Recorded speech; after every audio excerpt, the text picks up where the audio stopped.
कंचना यादव, कल प्रियंका गांधी की टिप्पणी के बाद जिस तरह से उन्होंने कल जवाब दिया है मंगलसूत्र का, मंगलसूत्र से ही आधी आबादी पर आ गया ये चुनाव।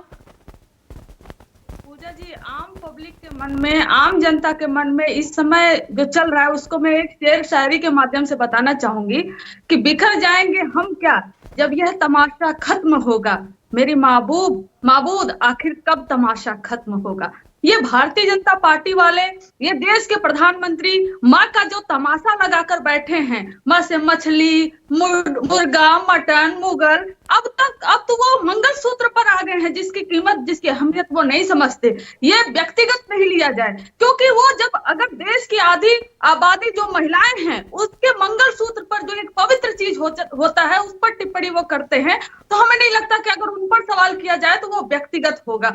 और रही बात कि हम मुद्दों से बिखर गए हैं, तो ये गलत बात है।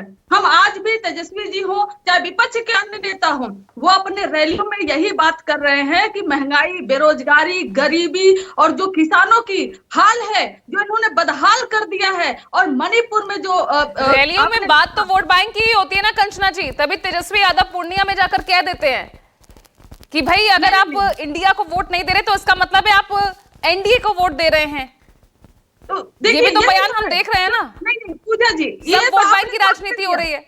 पूजा जी, आपने साफ कह दिया कि लड़ाई दो धड़ों के बीच में है, इंडिया वर्सेस एनडीए। अगर आप इंडिया के साथ नहीं, इसका मतलब आप एनडीए के साथ हैं। और जब कांग्रेस पार्टी में मर्ज किए पप्पू यादव और उनको कहा गया मधेपुरा से लड़िए, और बहुत रिक्वेस्ट भी किया गया, उसके बावजूद भी मर जाऊंगा, पूर्णिया नहीं छोड़ूंगा, तमाम तरह की ड्रामेटिक चीजें करके वहां से लड़ रहे हैं, और उनके पीछे लगातार ये बयान भी आ रहे, सब कुछ आ रहा है कि भाजपा आरएसएस की बैकिंग भी लगातार मिल रही है वहां के लोगों के द्वारा। तो ये कहना बहुत सही भी है। और एक बात कही है आपकी, पप्पू यादव बोल रहे हैं कि मैं जीतने के बाद कांग्रेस में फिर से शामिल हो जाऊंगा। तो जो कांग्रेस के वोट बैंक है, जो कांग्रेस के लोग हैं, वहां पर जाके आप एक कंफ्यूजन पैदा कर रहे हैं कि इंडिया अलायंस का कैंडिडेट बीमा भारती है या इंडिया अलायंस के कैंडिडेट जो है कि पप्पू यादव है। तो ऐसे में आप बताइए कि जब इंडिपेंडेंट कैंडिडेट जीतने के बाद दल बदल कानून के अनुसार नहीं शामिल हो सकता। कंचना जी, ये सवाल करने का मेरा औचित्य यही था ना कि ये सब सिर्फ वोट बैंक की ही तो राजनीति हो रही है। आधी आबादी को साधना कौन नहीं चाहता,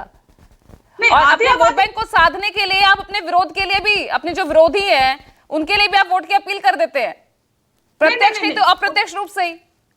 वोट का अपील हम उनके लिए नहीं किए। लालू जी का इतिहास है, झुकना वो पसंद नहीं किए हैं, वो तन कर खड़े रहे हैं, भले वो जेल में गए हुए हो। लेकिन यहाँ पर हम किसी के वोट के लिए, हमारा सीधा मतलब है कि आप अगर इंडिया के साथ नहीं हो, दो विचारधाराओं की लड़ाई है, संविधान बचाने की लड़ाई है, लोकतंत्र बचाने की लड़ाई है, अगर आप इंडिया के साथ नहीं, तो पूर्णिया की लड़ाई कोई दो ध्रुवीय थोड़ी ना है। पप्पू यादव पूरी तरह से मैदान में है, पूरी चुनौती दे रहे हैं आपको भी और एनडीए गठबंधन को भी।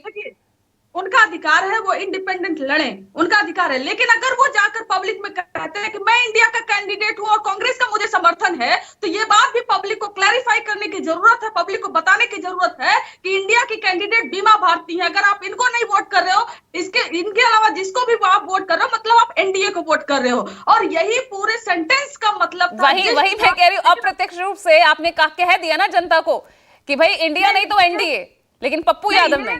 चलिए ठीक है।